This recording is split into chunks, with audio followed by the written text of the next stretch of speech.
guys, welcome back to my channel. Today we've got Bonded by Thorns by Elizabeth Helen. So this is the cover. This is a Fairy edition. I don't have the bookmark for it because I think I put it somewhere and I can't remember where. So this is what the cover looks like. We have the back as well.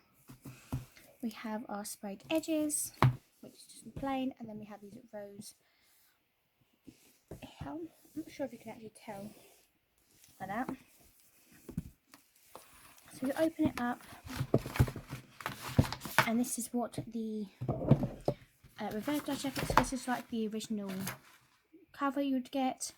Something akin to hope blossoms in my chest. I hope moving and breaking through last few thorns into the open hair, and nothing is the same. So we have that. Then on the actual hardcover, we have our lovely no makeup foiled on roses. We have different flowers and everything like that, which is very pretty. And it does follow around to the other side as well. And then inside our end covers, we have foiled marks as well, but we do have our 4 guys. 2 on the side, 2 on the other side. I've got to think my notes. So I'm going to guess that's Kendrian or Cal. That is Ezrin. I'm probably pronouncing these names wrong and guessing that these are because obviously I just can't think. And then we have these 2 here. So we have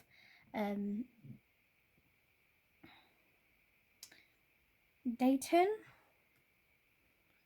I think, and then that's Darion. I don't know. That's completely my guess, but we know. Then we open it up. We have it signed by the author. And we have an author letter as well, which is also signed.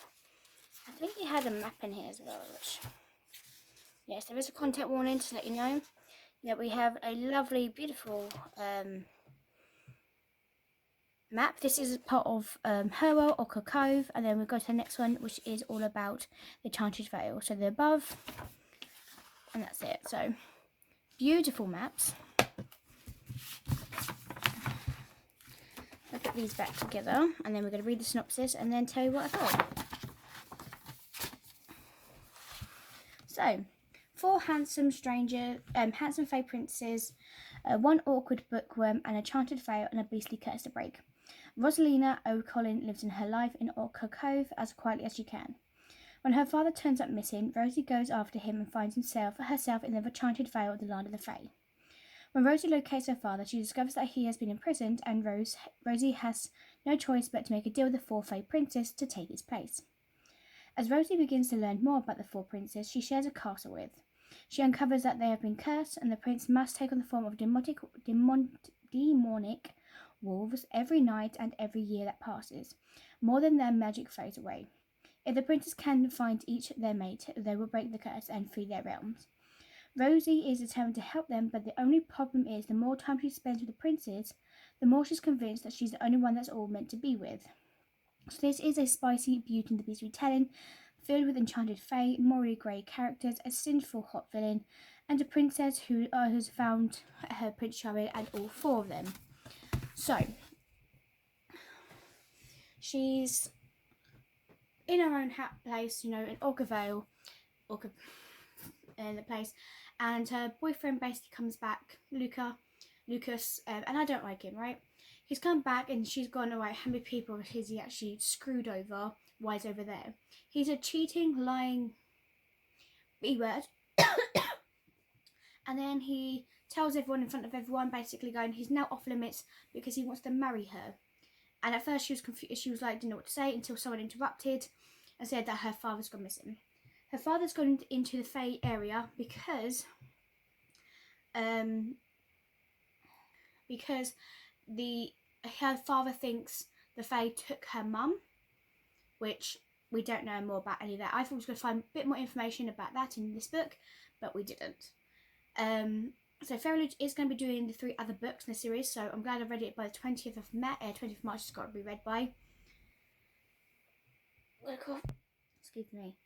And until she meets basically one of the 4 princes, and she goes, look, let my father go and I will stay in his place. I have nothing to lose. Please. So he was like, okay, you know what? Fine.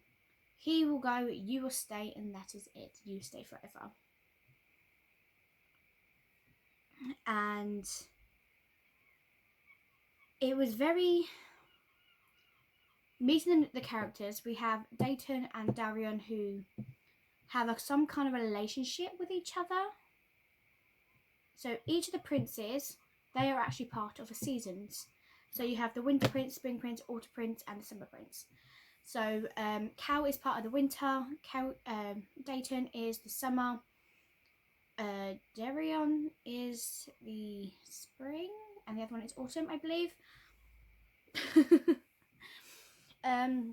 So the spice in here is about maybe 1.5 spice. It's not like overly spicy at the moment, it's just about there. But you do get to see how these princes do slowly go, okay, we're getting used to this little girl, why do we feel like we need her more and more than ever?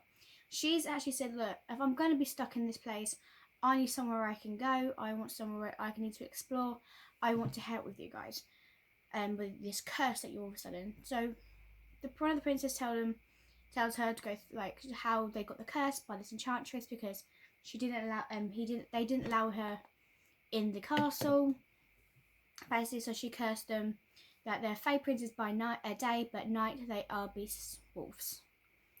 And the whole area is going down with that magic. We have someone from the below, Caspian or whatever his name is. He's trying to, so he seems like to be a bad guy out of all this. Apparently there's a rose that is trying to keep their lives connected, like the beasts, make sure they were staying alive and all this so they could stay human.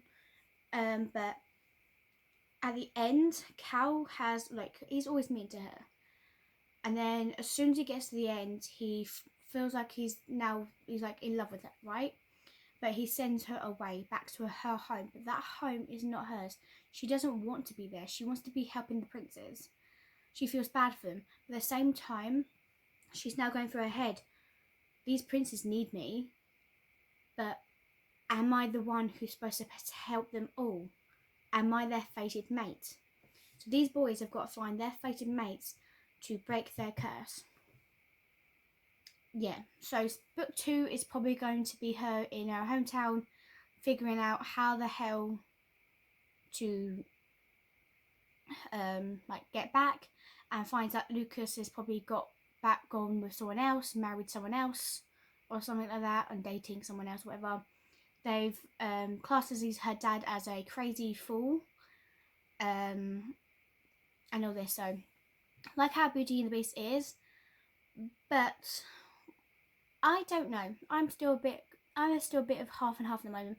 I want to read book 2, but at the same time I'm like, do I want to read book 2? It does sound good and sounds interesting, and I do want to find out if the princes do find out that she is the one for them. But at the same time, it's like, I don't know. So at the moment, it's a half and half. I might be getting it, I might not. It depends how I feel. Excuse me. The next book I will be reading is The Summer We Fell by Elizabeth O'Rourke. So I hope you guys enjoy, and I'll see you guys next time. Peace. Bye.